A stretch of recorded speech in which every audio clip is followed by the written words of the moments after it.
please. Thank you very much for that warm welcome. Now, can I just say, you will have to excuse me if I do cough during the speech. I've been up all night supergluing the backdrop.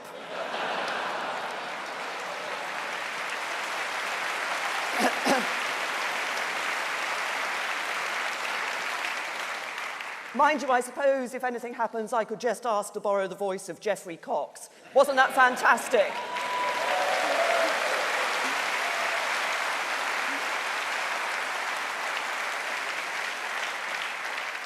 There are some things about last year's conference that I have tried to forget. But I will always remember the warmth I felt from everyone in the hall. You supported me all the way. Thank you.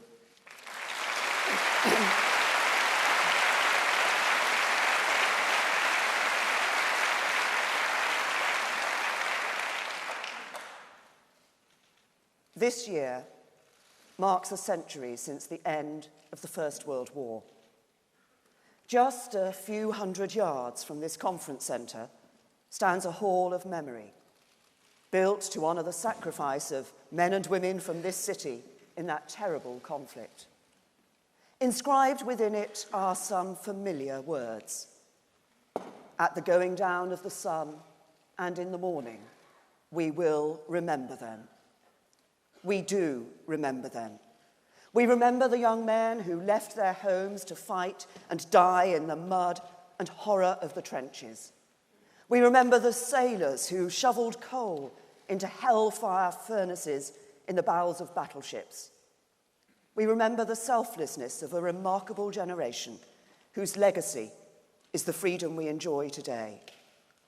I think of Hubert Grant, my father's cousin, in whose honour he was named. Hubert fought and died at Passchendaele at the age of just 19. Last year, at the service to mark the centenary of that battle, I took a moment to find his name on the Menin Gate, alongside thousands of his comrades. We will remember them.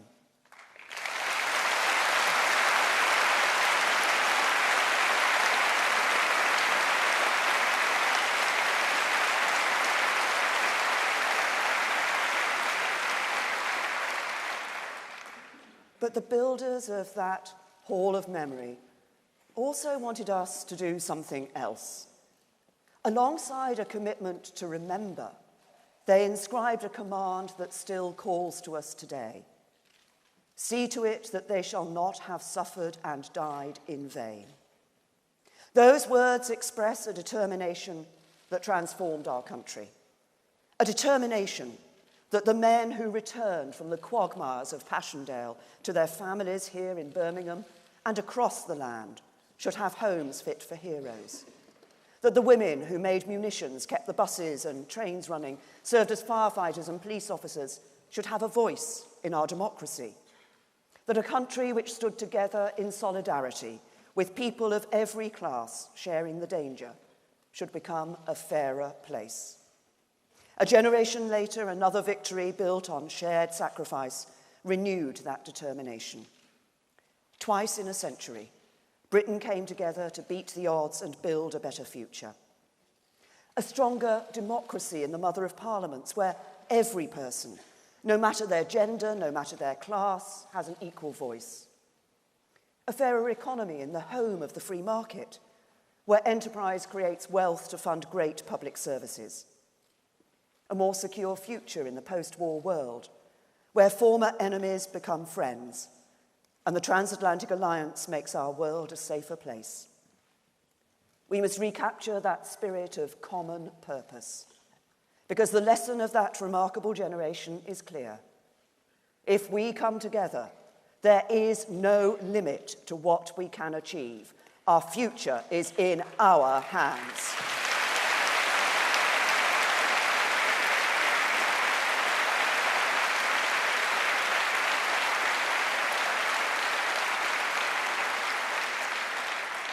And that's why we're all in this hall today. It's the reason we chose to get involved in politics in the first place. We believe that by standing up to be counted, By working together, we can change our communities and our country for the better. It's not always glamorous. I've seen the trailers for Bodyguard. And let me tell you, it wasn't like that in my day.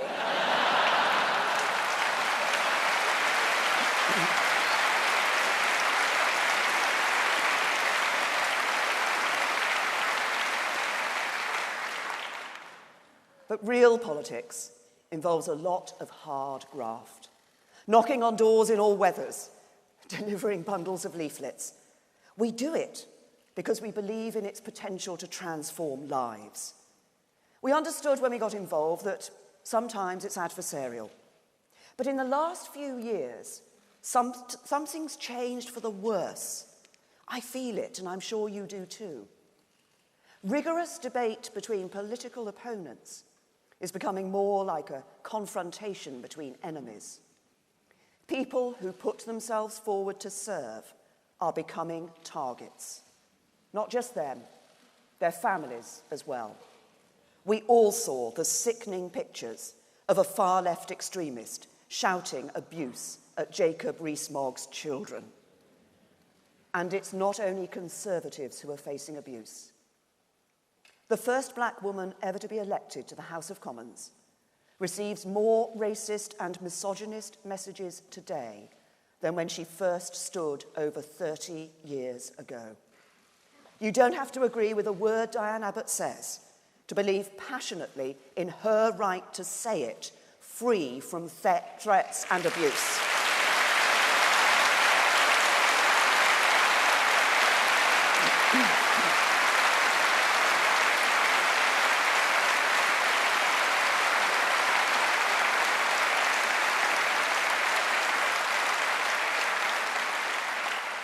Some people have lost sight of the fact that political differences are not everything. I've served in local and national government, in office and in opposition. I know that no party has a monopoly on good ideas. Getting things done requires working together within parties and beyond them. When our politics becomes polarised and compromise becomes a dirty word, that becomes harder. And good people are put off public service. It doesn't have to be this way. Our party has more elected representatives than any other. We have in our hands the power to set a standard of decency that will be an example for others to follow. The late John McCain, who spoke at this conference 12 years ago, put it like this: "We argue and compete, and sometimes even vilify each other in our raucous public debates. But we have always had so much more in common with each other than in disagreement." That was Joe Cox's message too. It's a truth that the British people instinctively understand because they are not ideologues. They know we all have a common stake in this country and that the only path to a better future is one that we walk down together. So let's rise above the abuse. Let's make a positive case for our values that will cut through the bitterness and bile that is poisoning our politics. And let's say it loud and clear: Conservatives will always stand up for a politics that unites us rather than divides us.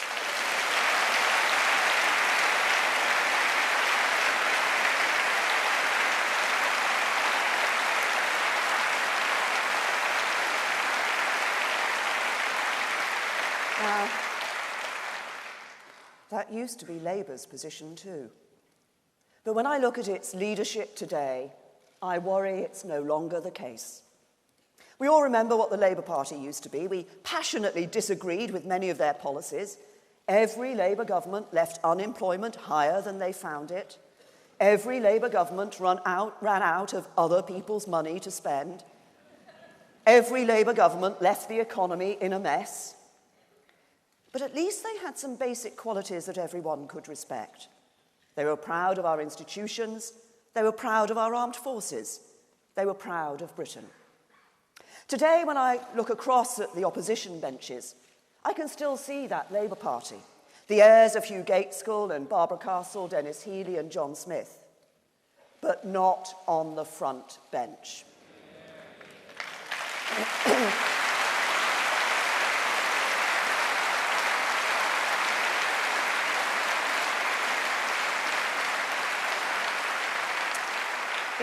Instead, their faces stare blankly out from the rows behind, while another party occupies prime position, the Jeremy Corbyn party.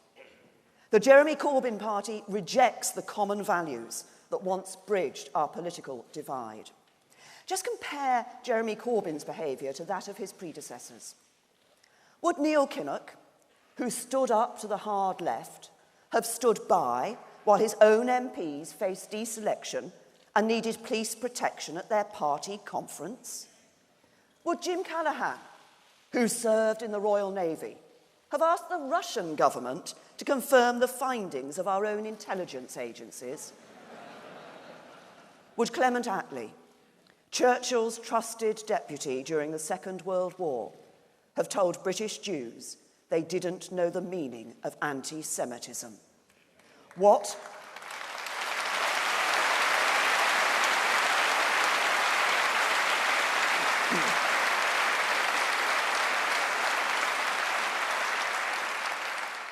has befallen Labour is a national tragedy.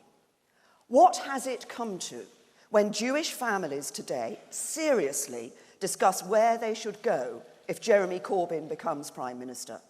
When a leading Labour MP says his party is institutionally racist? When the leader of the Labour Party is happy to appear on Iranian state TV but attacks our free media here in Britain? That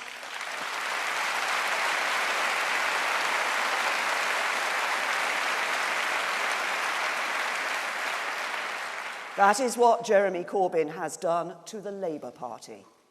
It is our duty in this Conservative Party to make sure he can never do it to our country.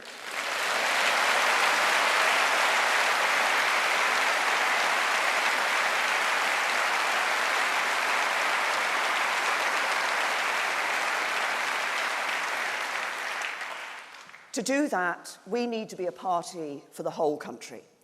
Because today, millions of people who've never supported our party in the past are appalled by what Jeremy Corbyn has done to Labour.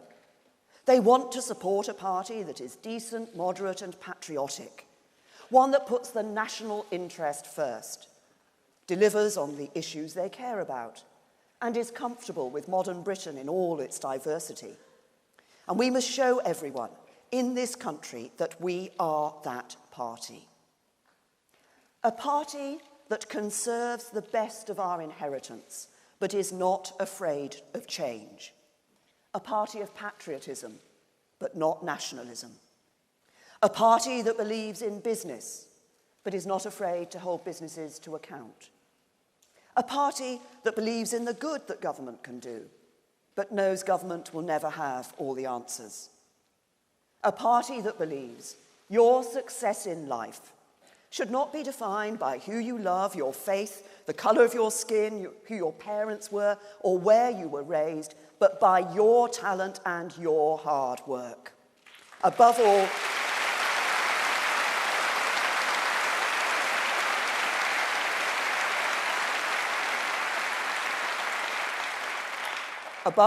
a party of unionism. Not just of 4 proud nations, but of all our people. A party not for the few, not even for the many, but for everyone who is willing to work hard and do their best.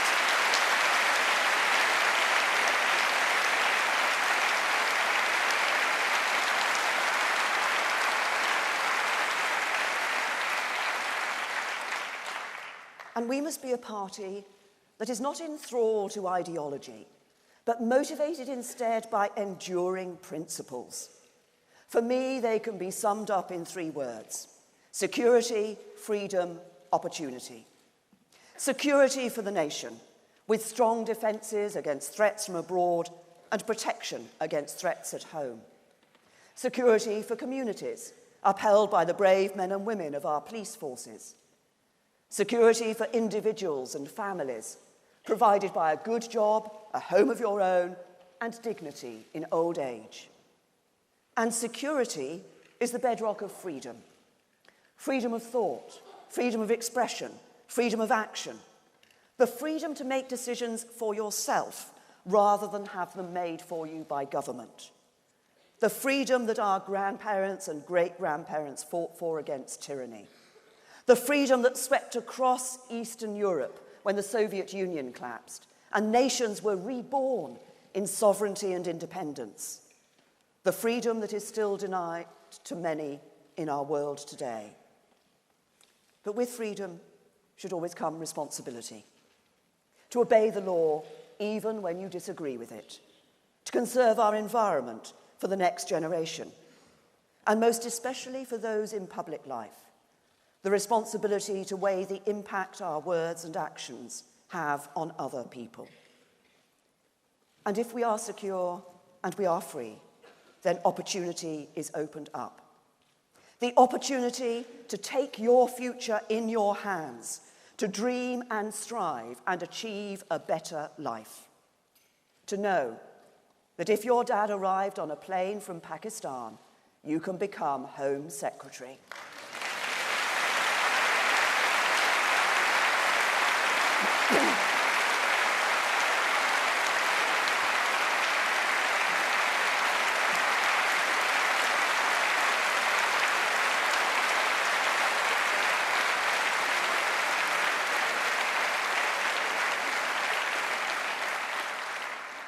That if you spent time in care, you can be in the cabinet.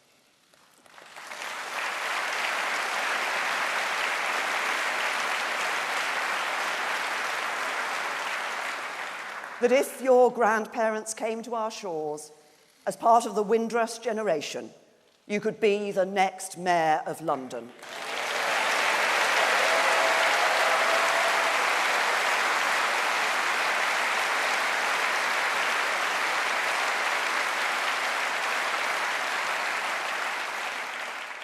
That if you are pregnant with your first child and engaged to your girlfriend, you could be the next First Minister of Scotland.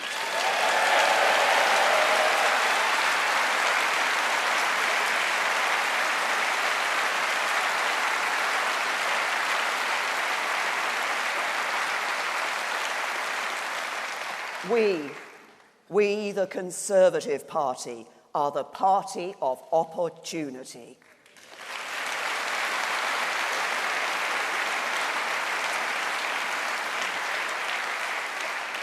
Now, no institution embodies our principles as Conservatives more profoundly or more personally than our National Health Service. It gives every man, woman and child the absolute security of knowing that whenever you are sick, care will be there. What greater freedom than to live your life never having to worry about whether you can afford the treatment you need? What greater opportunity for a country to make the most of all its talents? The NHS is a service that is there for everyone, free at the point of use, with care based on clinical need, never the ability to pay. These principles are in our country's DNA, and Conservatives will always uphold them. Indeed, Conservatives have looked after our NHS for most of its life. And this year, we gave the NHS a 70th birthday present to be proud of. The biggest cash boost in its history, an extra £394 million every single week.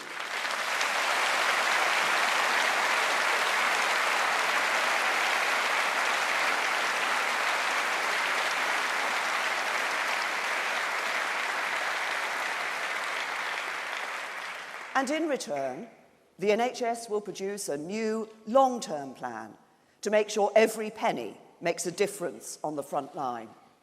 So next time you hear someone say that the Tories don't care about the NHS, tell them about that extra funding. Tell them about the Conservative MPs who work in the NHS in their spare time. Tell them about the Tory Prime Minister who does her job with the help of the wonderful staff of her local NHS trust who help her manage diabetes. tell them about our Housing Secretary, James Brokenshire. Last year, James officially opened the new Guy's Cancer Centre at Queen Mary's Hospital in his constituency. A few months later, he was a patient. The outstanding NHS care he received helped him recover, and now he is back serving in the cabinet.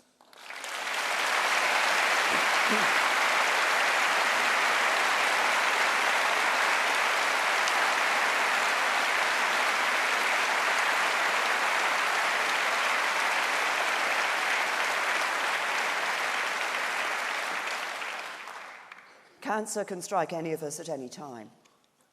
A few years ago, my goddaughter was diagnosed with cancer. She underwent treatment and it seemed to be working, but then the cancer came back. Last summer, she sent me a text to tell me she was hoping to see another Christmas, but she didn't make it. Half of us will be diagnosed with cancer. All of us know someone who has been. Survival rates are increasing, but we're lagging behind other countries. So today I can announce a new cancer strategy, funded through our 70th birthday investment, which will form a central part of our long-term plan for the NHS. Now, the key to boosting your chance of surviving cancer is early diagnosis. 5-year survival rates for bowel cancer are over 90% if caught early, but less than 10% if diagnosed late. Through our cancer strategy, we will increase the early detection rate from 1 in 2 today to 3 in 4 by 2028. We will do it by lowering the age at which we screen for bowel cancer from 60 to 50, by investing in the very latest scanners, by building more rapid diagnostic centres, one-stop shops that help people get treatment quicker. This will be a step change in how we diagnose cancer. It will mean that by 2028, 55,000 more people will be alive 5 years after their diagnosis compared to today. Every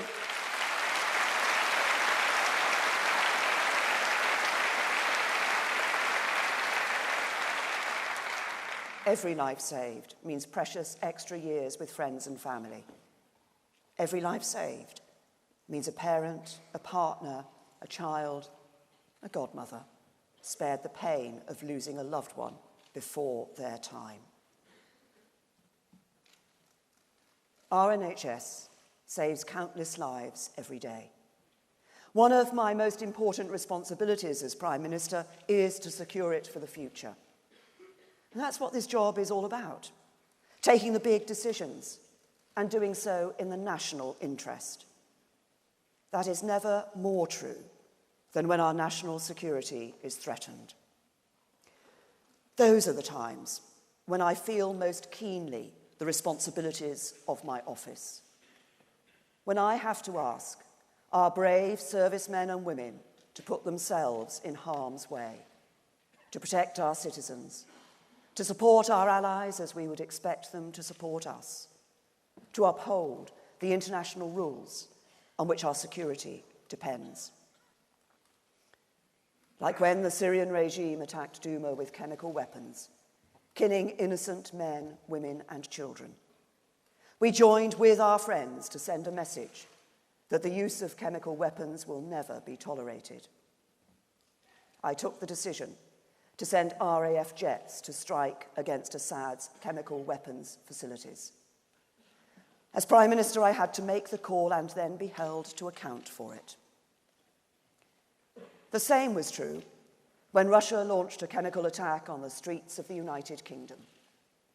I took the decision to expel 23 Russian diplomats who were undeclared intelligence officers. Our allies joined us in degrading Russia's intelligence network. In Parliament, I received almost universal support. From the SNP to the Liberal Democrats and the Labour backbenches. There was just one dissenting voice, Jeremy Corbyn, dismissing the findings of our security services, suggesting that the country responsible for the attack should double-check the findings of our chemical weapons scientists, refusing to lay the blame squarely where it belonged. Just imagine if he were Prime Minister. He says Britain should disarm herself in the hope others follow suit. I say no, we must keep our defences strong to keep our country safe.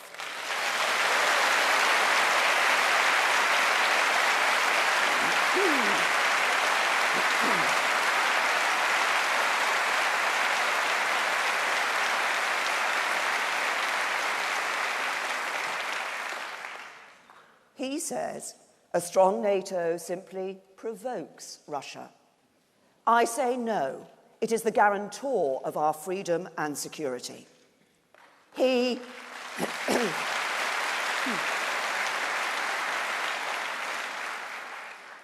poses as a humanitarian, but he says that military action to save lives is only justified with the approval of the Security Council, effectively giving Russia a veto. I say no. We cannot outsource our conscience to the Kremlin.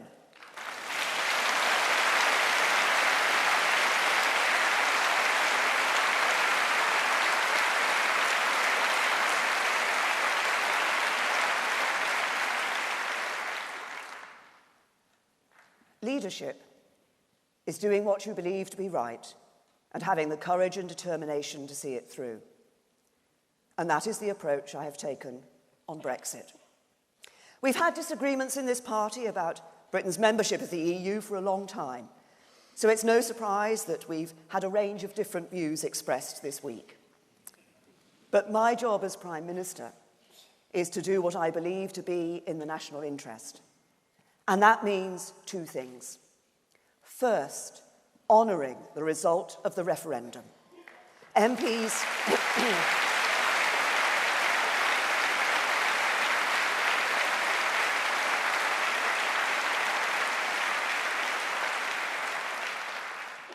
asked the British people to take this decision. We put our faith in their judgment. They have put their faith in us to deliver. I will not let them down.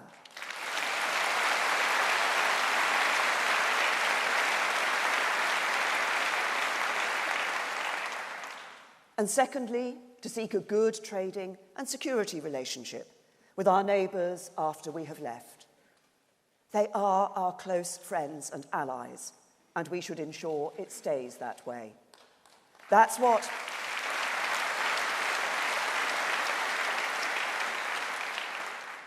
I said at Lancaster House. It's what we promised in our manifesto, and it's what I've worked day and night for the last 2 years to achieve. No one wants a good deal more than me, but that has never meant getting a deal at any cost. Britain isn't afraid to leave with no deal if we have to, but we need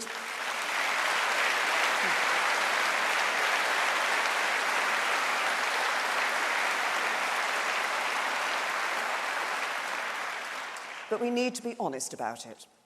Leaving without a deal, introducing tariffs and costly checks at the border would be a bad outcome for the UK and the EU. It would be tough at first, but the resilience and ingenuity of the British people would see us through. Some people ask me to rule out no deal. But if I did that, I would weaken our negotiating position and have to agree to whatever the EU offers. And at the moment, that would mean accepting one of two things.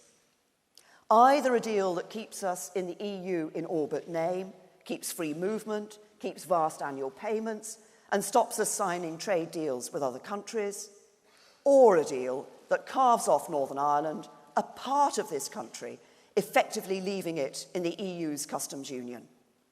So let us send a clear message from this hall today. We will never accept either of those choices.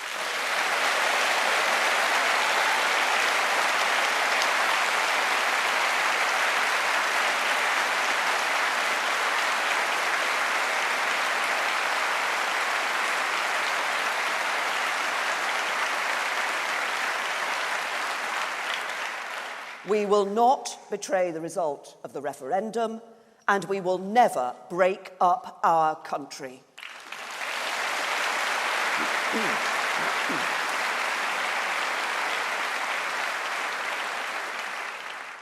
I have treated the European Union with nothing but respect. The United Kingdom expects the same.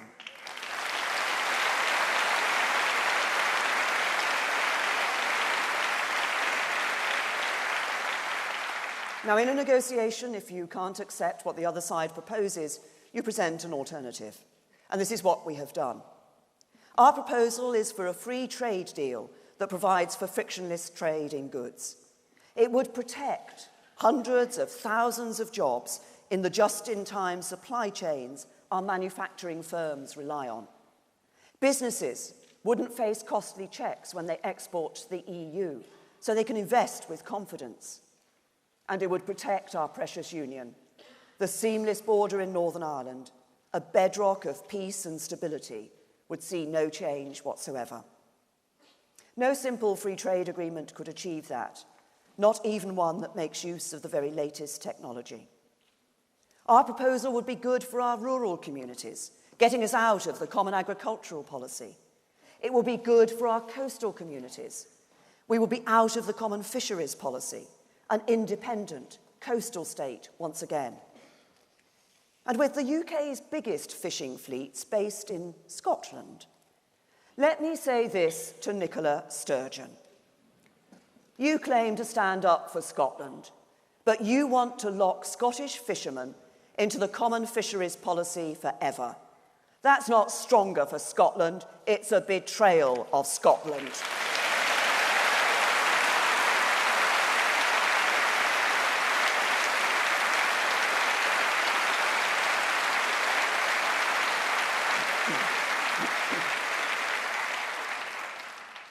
Our proposal would mean we could renew our role in the world, strike new trade deals with other countries. With control of our money, we can spend more on our NHS. With control of our laws, we can bring decision-making closer to the people and return powers to Westminster, Edinburgh, Cardiff, and Belfast. And with control of our borders, we can do something that no British government has been able to do in decades. Restore full and complete control of who comes into this country to the democratically elected representatives of the British people.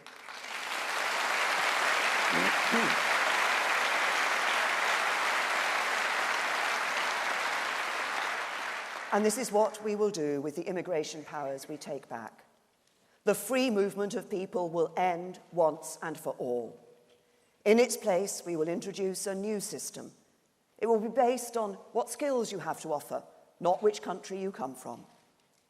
Throughout our history, migrants have made a huge contribution to our country, and they will continue to in the future. Those with the skills we need who want to come here and work hard will find a welcome. But we will be able to reduce the numbers as we promised. And by ending free movement, we will give British business an incentive to train our own young people and to invest in technology that will improve their productivity. So this is our proposal, taking back control of our borders, laws, and money. Good for jobs, good for the union. It delivers on the referendum. It keeps faith with the British people. It is in the national interest.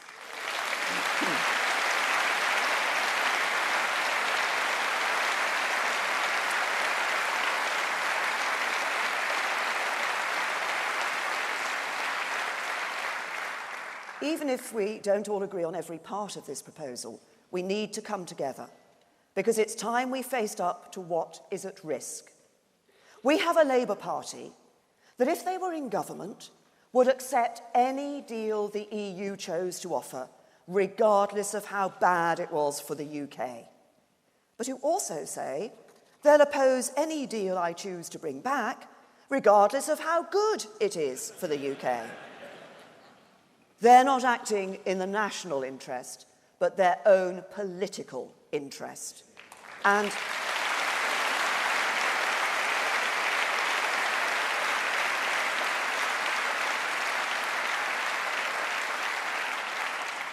And there are plenty of prominent people in British politics, in Parliament and out of it, who want to stop Brexit in its tracks.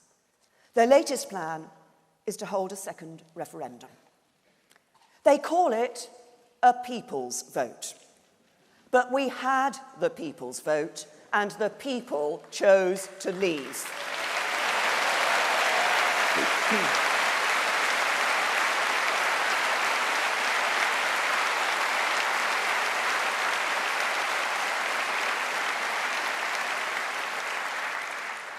A second referendum would be a politician's vote. Politicians telling people they got it wrong the first time and should try again. Think for a moment what it would do to faith in our democracy if, having asked the people of this country to take this decision, politicians tried to overturn it. Those of us who do respect the result, whichever side of the question we stood on 2 years ago, need to come together now. If we don't, if we all go off in different directions in pursuit of our own visions of the perfect Brexit, we risk ending up with no Brexit at all.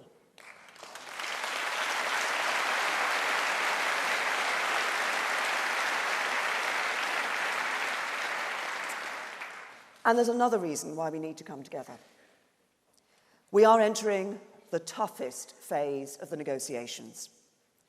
You saw in Salzburg that I am standing up for Britain. What we are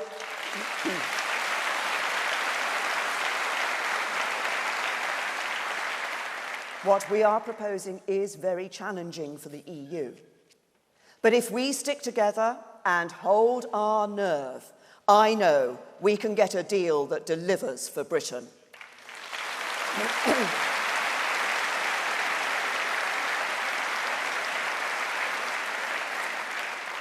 And ultimately, that's what it's all about. The people we serve are not interested in debates about the theory of Brexit. Their livelihoods depend on making a success of it in practice. A Brexit that might make Britain stronger 50 years from now is no good to you if it makes your life harder today. If you work in a factory in Pendle, you need a Brexit that keeps trade friction-free and supply chains flowing. If you're a fisherman in Peterhead, you need a Brexit that delivers full control of our waters. If you run an exporting business in Penarth, you need a Brexit that will open up new global markets. If you live in Pettigo on the Irish border, you need a Brexit that keeps it frictionless and communities connected.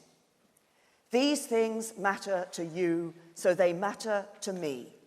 You are the people we are all here to serve, and together we will build a brighter future for the whole United Kingdom.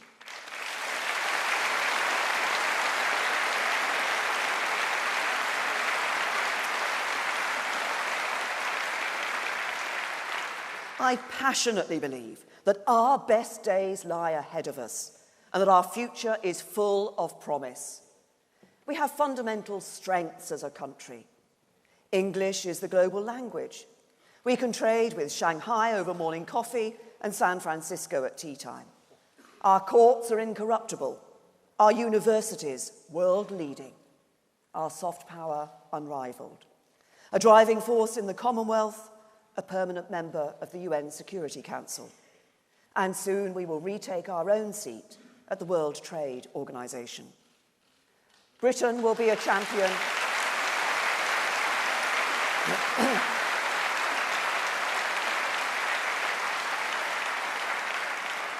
Britain will be a champion for free trade across the globe. And I want to thank our fantastic trade envoys for leading that work. But our greatest strength of all is the talent and diversity of our people. We have produced more Nobel Prize winners than any country apart from America. We are home to amazing innovators, creators, and entrepreneurs. Our wonderful public servants are the best in the world. The compassion of our NHS staff, the dedication of our teachers, the bravery of our police, and the matchless courage of our armed forces.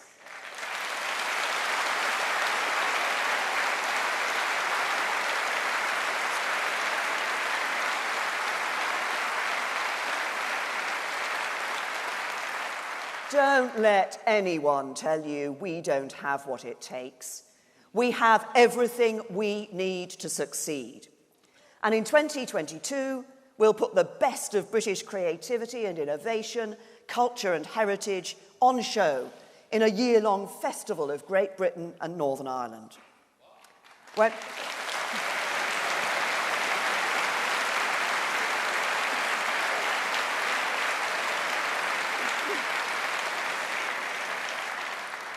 Whenever I travel, I find a renewed interest in Britain.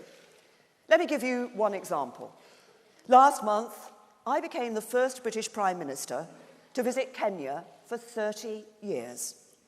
This is a Commonwealth partner, a nation of over 50 million people on a continent that will be an engine room of economic growth in the years ahead.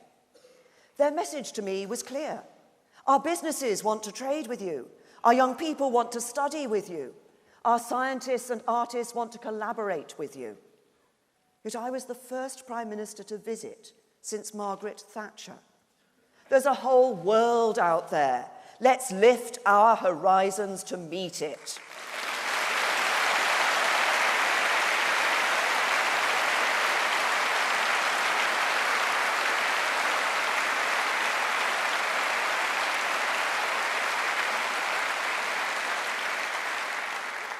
The UK has always been an outward-looking trading nation.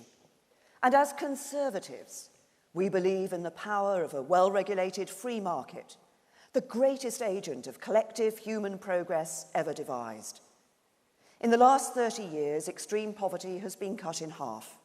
Global life expectancy has increased by nearly 20 years. Child mortality has halved. But the free market hasn't just saved lives. It's improved them. The internet, smartphones, cheap air travel, electric cars, even flat-pack furniture. We should defend free markets because it is ordinary working people who benefit. Closed markets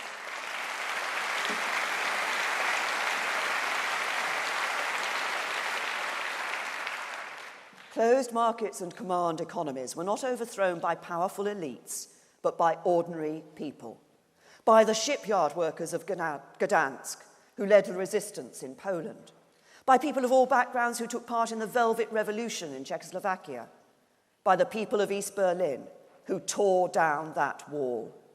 These were the many, not the few. And when the many have the freedom to choose, they choose freedom.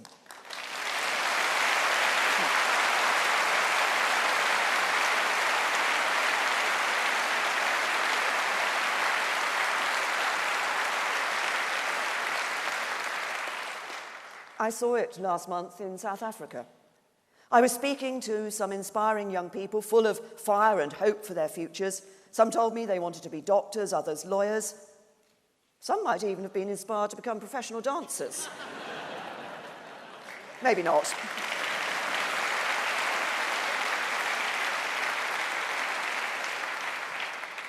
But one young woman said something else. She told me her ambition was to start a business so she could create jobs in her local community. The people in this hall who have started their own businesses will know how thrilling it is to take a risk and start something new. But offering someone a job, creating opportunity for other people, is one of the most socially responsible things you can do. It is an act of public service as noble as any other. To everyone who has done it, we are all in your debt. So we in this party, we in this hall, we say thank you.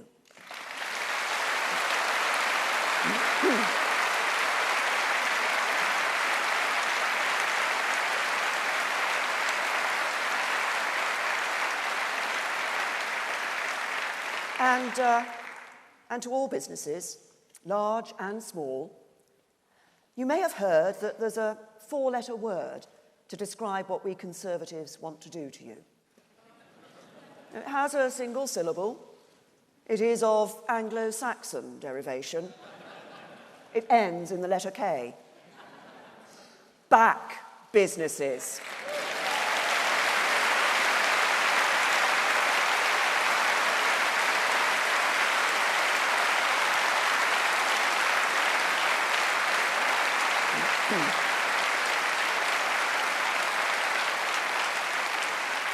Back them to create jobs and build prosperity. Back them to drive innovation and improve lives. Back them with the lowest corporation tax in the G20. Britain, under my Conservative government, is open for business.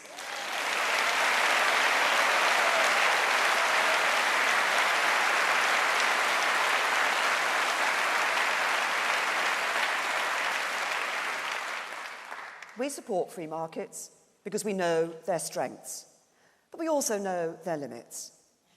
The defining event for a new generation of voters was not the fall of the Berlin Wall, but the collapse of the banks. It was the biggest market failure in our lifetimes, a recession in which almost 750,000 jobs were lost, sound businesses forced to close because they could not access credit, people queuing to withdraw their money from Northern Rock. Thanks to Labour, the country was not prepared. The government ended up borrowing £1 for every £4 it spent. It fell to our party to clear up the mess. 8 years on, how have we done? Our economy is growing, the deficit down by 4/5, unemployment at its lowest since the 1970s, youth unemployment at a record low, households where nobody works down by almost 1 million. And we should not forget what's behind those numbers.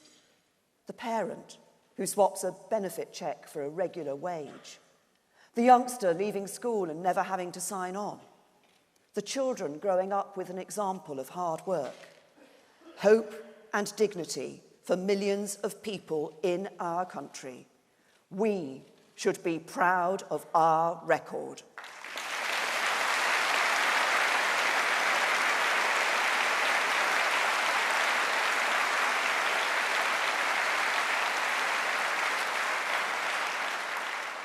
But our pride in those achievements should not blind us to the challenges that remain.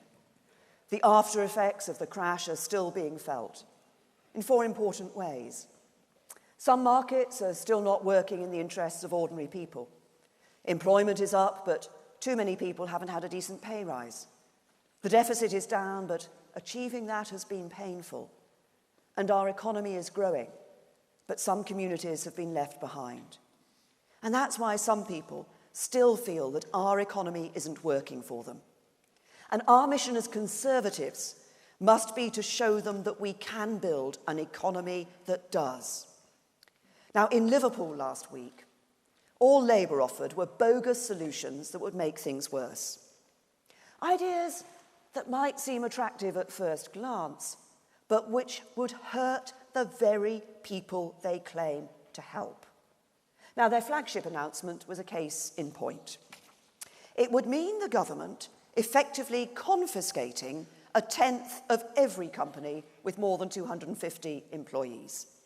Workers wouldn't become shareholders, and much of the income generated would end up with the government.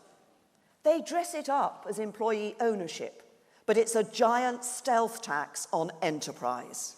It would...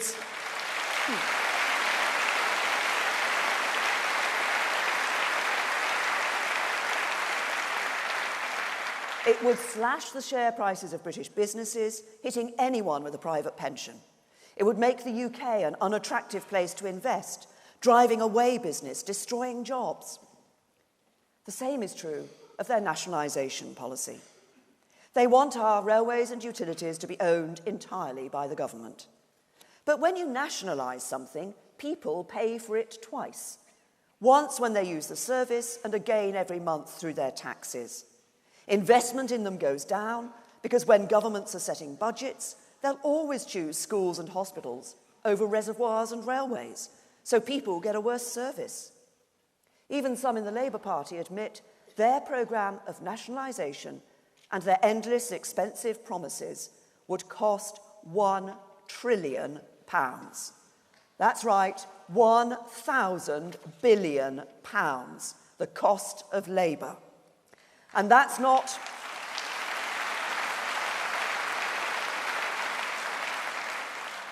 government money, but your money. because Labour would have to pay for it by raising taxes higher and higher. Now, of course, everyone should pay their fair share. But when you raise taxes too high, businesses can't afford to invest. They can't afford to take on new employees. Eventually, they can't afford to operate here at all. They move abroad, create jobs in other countries, pay taxes somewhere else, and leave us poorer. And Labour would also have to increase borrowing again. We already spend more each year on debt interest than we do on our schools. After all the sacrifices we have made, Labour would take us back to square one. And these ideas won't help people who are struggling. They will hurt them. Hurt workers whose jobs would go as businesses left Britain. Hurt pensioners whose savings would be devalued. And hurt young people whose future Labour would mortgage. But however bad the Labour approach is, we must do more than criticise it.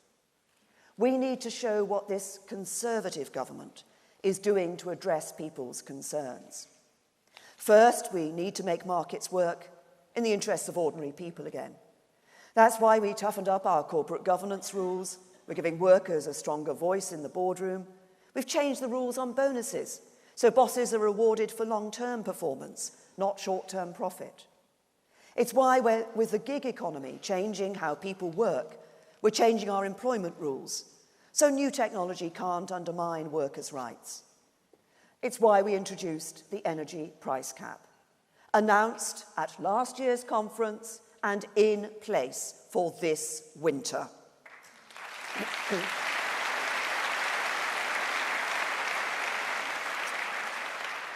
It will stop energy firms charging their most loyal customers unfair prices. Any other companies charging their customers a loyalty penalty should know we will take action.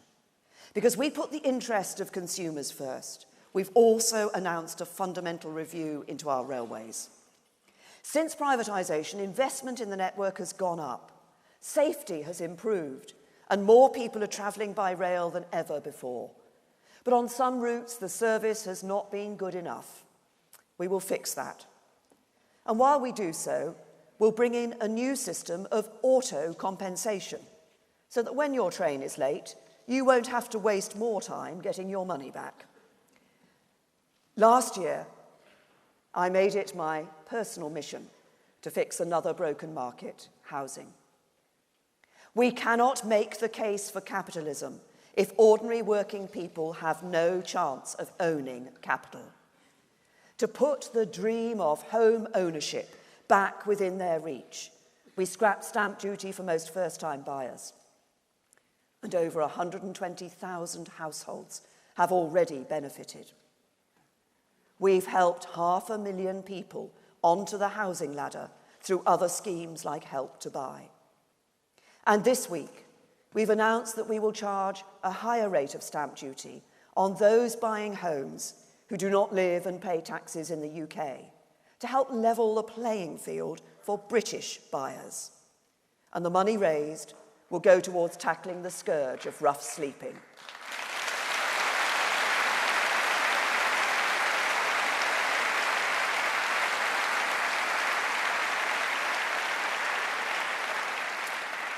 But the truth is that while these measures will help in the short term, we will only fix this broken market by building more homes.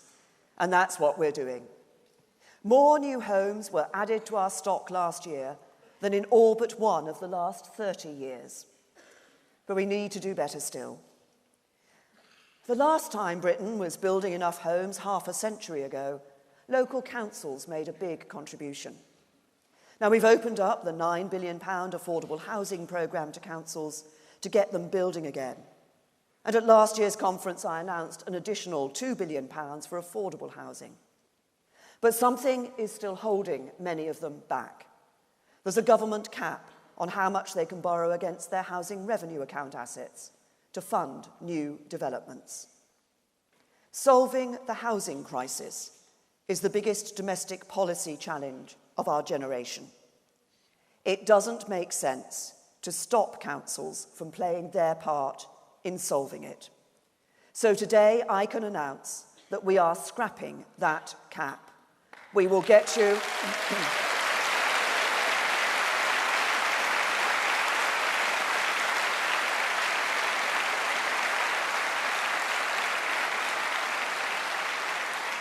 We will help you get on the housing ladder, and we will build the homes this country needs.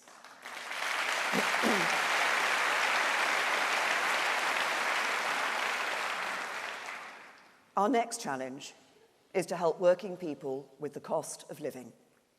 We know how hard people work to make ends meet and provide for their families. It isn't easy, it never has been. And the difference it makes to have a little bit of money left to put away at the end of each month isn't measured in pounds and pence. It's the look on a daughter's face when her mum says she can have the bike she wants for her birthday. It's the joy and precious memories that a week's holiday with the family brings. It's the peace of mind that comes with having some savings. Many people in towns and cities across our country cannot take these things for granted. They are the people this party exists for. They're the people for whom this party must deliver. It's for them that we cut income tax, introduced a national living wage, extended free childcare, and froze fuel duty every year. Because for millions of people, their car is not a luxury, it's a necessity. Some have wondered if there would be a thaw in our policy this year. Today, I can confirm, given the high oil price, the Chancellor will freeze fuel duty once again in his budget later this month.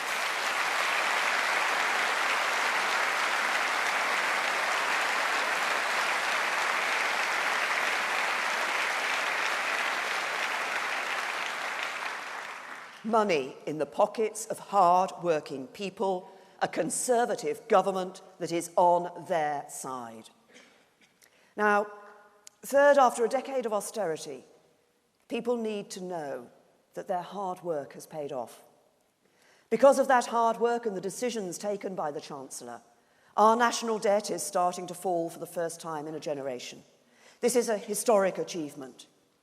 But getting to this turning point wasn't easy. Public sector workers have had their wages frozen, local services have had to do more with less, and families felt the squeeze. Fixing our finances was necessary. There must be no return to the uncontrolled borrowing of the past, no undoing of all the progress made of the last 8 years, no taking Britain back to square one. But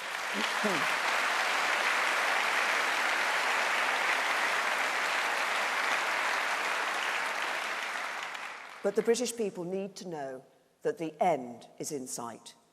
And our message to them must be this: we get it. We're not just a party to clean up a mess. We're a party to steer a course to a better future. Sound finances are essential, but they're not the limit of our ambition. Because you made sacrifices, there are better days ahead. So when we've secured a good Brexit deal for Britain, at the spending review next year, we will set out our approach for the future. Debt as a share of the economy will continue to go down. Support for public services will go up. Because a decade after the financial crash, people need to know that the austerity it led to is over and that their hard work has paid off.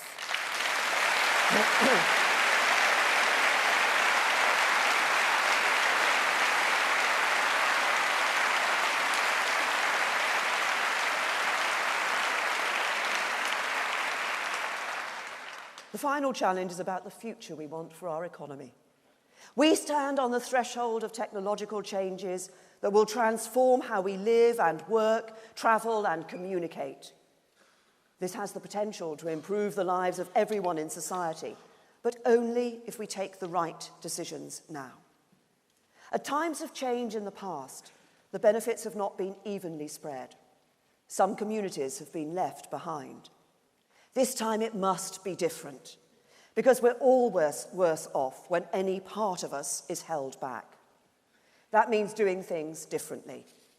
Our modern industrial strategy is helping the whole country get ready for the economic change that is coming. We're investing in infrastructure. We're doing more than anyone since the Victorians to upgrade our railways. Our road building programme is the largest since the 1970s. We've taken the big decision to build a third runway at Heathrow. We're driving up research spending so we can be the ideas factory of the future. We're investing in our workforce, helping people train and retrain. We're keeping standards high in our schools. And where Labour want to roll back reforms, scrap academies, kill off free schools, we will build more of them, because every child deserves a great start in life.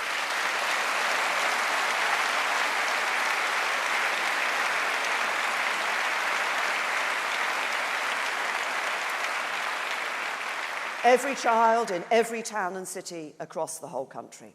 So that's our Conservative answer. Fixing markets, not destroying them. Helping with the cost of living. Ending austerity. An economy of the future with nowhere left behind. This is how we will build a country that works for everyone. I made that my mission when I stood for the leadership. It was what I dedicated my government to do on the steps of Downing Street. And it is the future this party will deliver.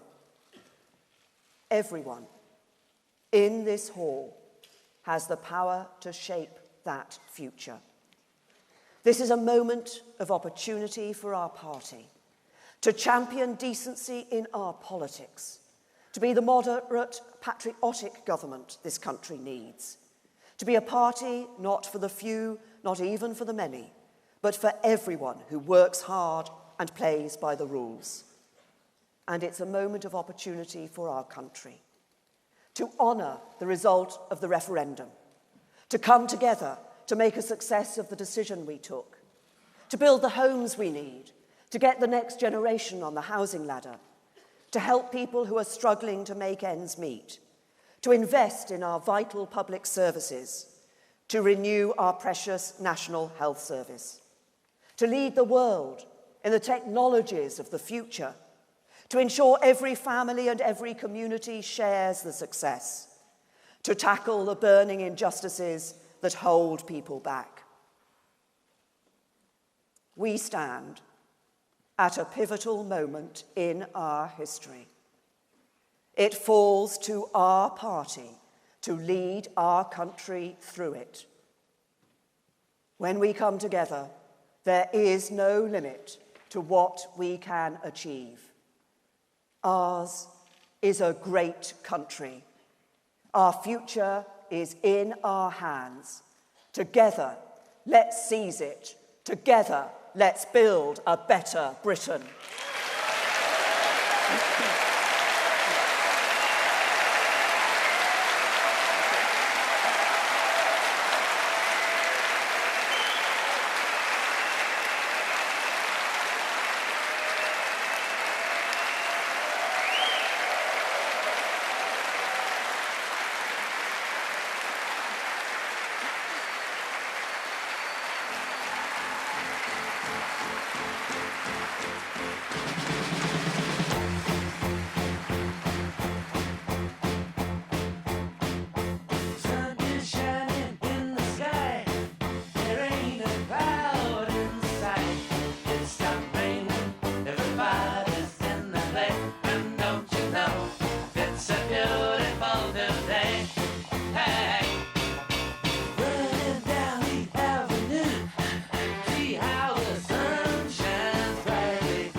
Why you had to hide away for so long?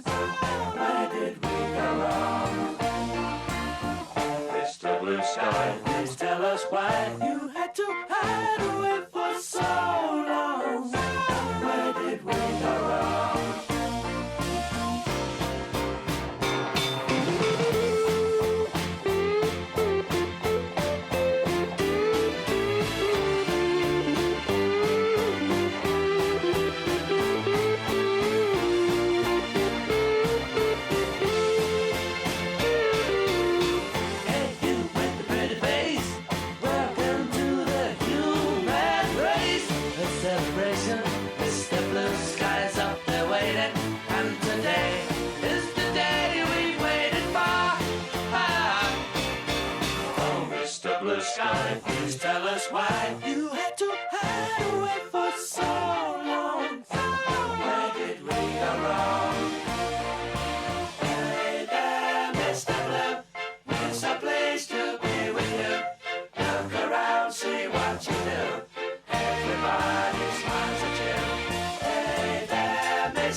pleased to be with you. Look around, see what you do.